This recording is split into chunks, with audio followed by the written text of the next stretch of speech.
Hi guys, welcome back to my channel.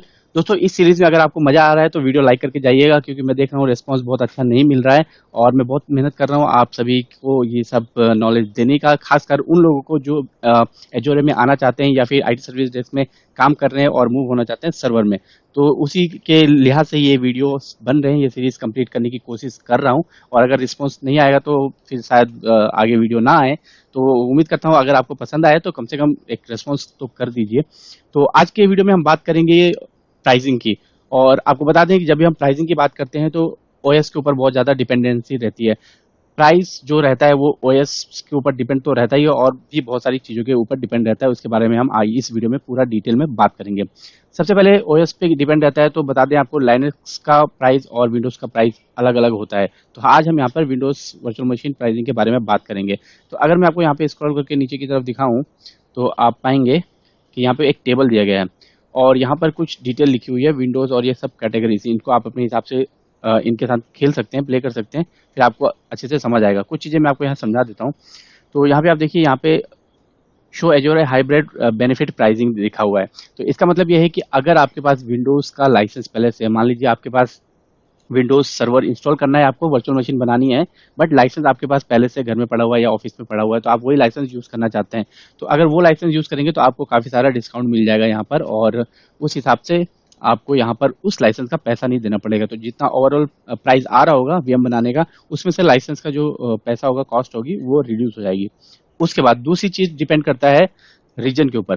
दोस्तों, ये बहुत इंपॉर्टेंट चीज है। जब भी आप कोई वीएम बनाते हैं, कोई भी रिसोर्स बनाते हैं, ना सिर्फ वीएम, कोई भी रिसोर्स बनाते हैं, तो जब भी आप रीजन सेलेक्ट करते हैं तो हर रीजन पे अलग अलग कॉस्टिंग अप्लाई होती है।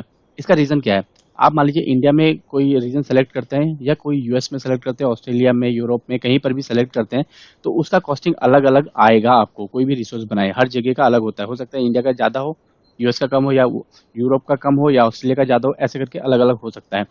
तो ये होता क्यों है? इसके बहुत सारे रीजन है।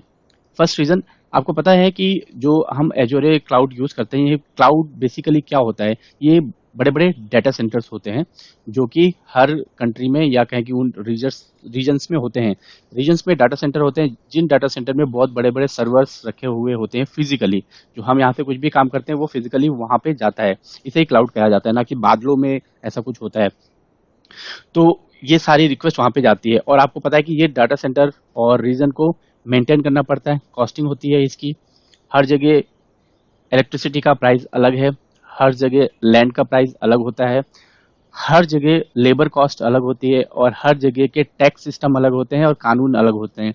तो उस लिहाज से ये सब देखा जाता है, और वहां पर ये प्राइस मैटर करता है। तो जहां पे ये सब चीजें कम होगी, कंपनी को कॉस्टिंग कम आएगी, वहां पे प्राइसिंग कम होगा। जहां पे ये सब चीजें ज्यादा होंगी, वहां पे प्राइसिंग ज्यादा होगी। इसके अलावा छोटे मोटे और भी बहुत सारे रीजन होते हैं। मैंने 5 रीजन तो आपको ऐसे ही गिना दिए। तो यहाँ पर अगर हम देखेंगे तो अभी इस यूजर्स में हमने यहाँ पे सेलेक्ट किया है, और अभी हम देखते हैं यहाँ पे प्राइसिंग कैसे दिखाता है। तो ये देखिए, B1S का 1 core, 1 GB RAM, 4 GB temporary storage, और यहाँ पे दिखा रहा है पे एस यू गो में $60 पर मंथ, $7.5 पर मंथ। तो ये जो है, इसको हम बाद में कभी बात करेंगे, इसको अभी फिलहाल के लिए आप छोड़ दीजिए। आगे आने वाले चैप्टर में हो सकता है हम इसके बारे में बात करें। तो यहाँ पे देख सकते हैं आप, यहाँ पे लिखा है 7.5920 पर मंथ, इतने डॉलर लग रहा है। और यहाँ पे B1MS में 15-30, उसके बाद ऐसे बढ़ता जाएगा। और यहाँ पे अगर डी सीरीज में आएंगे, अच्छा यहाँ पे बी का ही दिया है, ए यहाँ पे दिया है, और नीचे डी का दिया है। तो ये कुछ इस तरह से प्राइसिंग है। और अगर अभी हम इसको चेंज करते हैं तो पूरा तो याद नहीं रख पाएंगे, तो चलिए पहले 3 देख लेते हैं। B1S, B1MS, B2S। तो यहाँ पे 7, 15, 30 दिया है। तो इसको हम चेंज करके देखते हैं। तो इंडिया चेंज करें इसे, इंडिया करते हैं हम, सेंट्रल इंडिया कर देते हैं। तो देखो प्राइसिंग यहाँ पे क्या हुआ, बढ़ गया। यूएस में प्राइसिंग कम है, इंडिया में प्राइसिंग ज्यादा है। यहाँ पे ये प्राइसिंग बढ़ गया है, और यहाँ पे 8 हो गया है, 15 था, 16 हो गया है, 30 था, 32 हो गया है। इसके अलावा हम कुछ यूरोप का रीजन सेलेक्ट करते हैं, यहाँ पे देखते हैं क्या होता है। Europe Europe Europe, Brazil, Australia, Europe नहीं आ रहा है मुझे, हाँ ओके, नॉर्थ यूरोप सेलेक्ट करते हैं। तो नॉर्थ यूरोप में लगभग इंडिया की तरह ही है, ज़्यादा फर्क नहीं है। और साउथ अमेरिका में चलते हैं, वहाँ पे देखते हैं किस तरह का प्राइस है। मुझे लगता है वहाँ कम होना चाहिए। साउथ अफ्रीका, अफ्रीका में तो कम होना चाहिए ऑब्वियसली। ओ, अफ्रीका में इवन ज़्यादा है, ठीक है। और क्योंकि मुझे भी ये सब प्राइसिंग याद नहीं है, मैं आपके साथ ही देख रहा हूँ। हम कहाँ पे चेक करने वाले थे? दुबई में देखते हैं, यूएई में देखते हैं, यहाँ पे और भी ज़्यादा है। तो इस हिसाब से आपको जो मेन समझाना ये था कि यहाँ पे प्राइसिंग रीजन पे बहुत ज़्यादा डिपेंड करता है। इसके अलावा प्राइसिंग जब आप कोई वीएम मशीन बनाते हैं तो एक चीज़ मुझे लगा आपको बताना चाहिए, जो कि बहुत सारे लोग ध्यान नहीं देते हैं और जो भी नए लोग होते हैं उन्हें बिल्कुल भी इसके बारे में पता नहीं होता है। तो दोस्तों अभी मैं आपको बताता हूँ एक इम्पोर्टेंट चीज़, आप इस पे ध्यान दीजिएगा कि सबसे पहले क्या होता है जब हम कोई एक वीएम बनाते हैं। तो ये मेरी ड्राइंग के लिए माफ़ करिएगा। जब हम कोई वीएम बनाते हैं तो उसके साथ क्या होता है, एक डिस्क बनता है जो कि अटैच होता है, और साथ ही उसके साथ हमें एक नेटवर्क बनता है, वर्चुअल नेटवर्क ग्रुप। और ऐसे ही बहुत सारे और अलग अलग चीज़ें भी होती हैं, जैसे कि मान लीजिए एक हाँ, इसमें जब हम वीएम बनाते हैं तो इसमें एक नेटवर्क इंटरफेस कार्ड होता है, एक नेटवर्क इंटरफेस कार्ड भी होता है जिससे आईपी एड्रेस चलता है और काम होता है। उसके बाद एक आपको सबनेट बना के देता है, और उसके बाद आईपी रेंज भी आपके लिए देता है बना के ऑटोमेटिकली, और नहीं ऑटोमेटिकली बनाएंगे तो आपको बनाना पड़ेगा। मतलब ये सब चीज़ें तो आपको होती हैं, यूज होती हैं।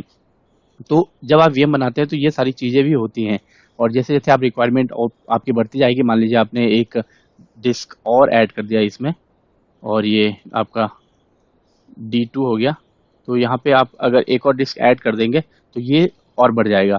तो कहने का मतलब जितनी रिसोर्सेज यहाँ पे ऐड करते जाएंगे आपका ये कॉस्टिंग बढ़ता जाएगा। तो ये तो आपको पता ही होगा, जाहिर सी बात है। बट यहाँ पे एक ट्रिक है। ट्रिक ये है कि अगर आपको ये इसकी रिक्वायरमेंट नहीं है वीएम की, तो आप क्या करेंगे, इसे डिलीट कर देंगे, राइट। इसे हटा देंगे, डिलीट कर देंगे, शट डाउन कर देंगे, जो भी करेंगे, आप इसे यूज नहीं करेंगे।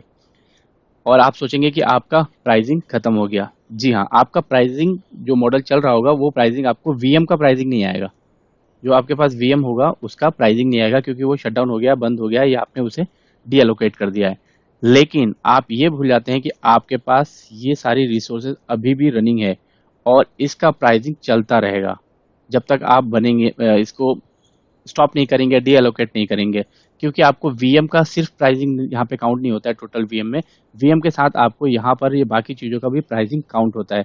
तो हमेशा याद रखें, अगर आपको वीएम नहीं चाहिए, आप उसे डी एलोकेट करते हैं, साथ में उसमें जो रिसोर्सेज रहती हैं, या आप अगर आपने रिसोर्स ग्रुप बनाया उसके अंदर सारी रिसोर्सेज हैं, तो आपको वो भी जाके डिलीट करनी पड़ेंगी। अदरवाइज आपका सारा प्राइसिंग चलता रहेगा और आप कहेंगे कि ये प्राइस कैसे आ गया। ये बहुत ज़्यादा ध्यान देने वाली बात है। तो मैं आपको यहाँ पे एक दिखा देता हूँ कि कैसे, अगर मान लीजिए हमने ये वीएम डिलीट किया, तो इसके अंदर चलिए हम यहाँ पे जाते हैं होम में, और resource group, demo resource group. तो देखिए जब आप वीएम डिलीट करेंगे तो ये रिसोर्स ग्रुप के अंदर ये सारी रिसोर्सेज हैं। वीएम एक रिसोर्स है, ये तो डिलीट हो जाएगा या डी एलोकेट हो जाएगा। बाकी आपका ये रह जाएगा, आईपी रह जाएगी, एनएसजी रह जाएगा, वीनेट रह जाएगा, और इंटरफेस कार्ड रह जाएगा। ये सारी चीज़ें आपकी रह जाएंगी। तो इसके वजह से ये डिस्क भी है, डिस्क भी रह जाएगा। तो ये सारी चीज़ें आपकी रह जाएंगी, सिर्फ ये जाएगा, तो इसका प्राइसिंग आपको चलता रहेगा। तो उस केस में आपको इसका प्राइसिंग बचाने के लिए सारा ये डिलीट करना पड़ेगा। तो मुझे लगा ये आपको बताना चाहिए, क्योंकि बहुत सारे लोग ये सोचते हैं कि अगर हमने सिर्फ इसको ऐसे कर दिया, वीएम को डिलीट कर दिया, तो फिर हमें और ज़्यादा कॉस्ट नहीं देना पड़ेगा। लेकिन ऐसा होता नहीं है। तो आपको सारे ये फैक्टर्स ध्यान में रखना है, और इसे उसी हिसाब से प्रैक्टिस करनी है, उसी हिसाब से बनाना है। बट आप इस पे काम करेंगे तो आपको ये सब चीज़ें अपने आप ध्यान में हो जाएंगी। बट ये बहुत इंपॉर्टेंट हो जाता है कॉस्टिंग के मामले में। तो उम्मीद करता हूँ मैंने आपको कॉस्टिंग का ये जो चैप्टर है इसे अच्छे से बताया होगा, समझाया होगा। तो इसी तरह बाकी के रिसोर्स में भी सेम चीज़ रिपीट होती है।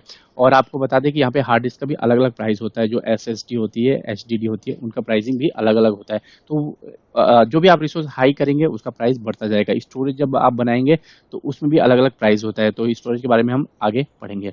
तो गाइस उम्मीद करता हूँ आपको ये वीडियो भी पसंद आया होगा। अगर पसंद आया तो लाइक करिए, कमेंट करिए, और आपको ये सीरीज कैसी लग रही है उसके बारे में थोड़ा तो बताइए।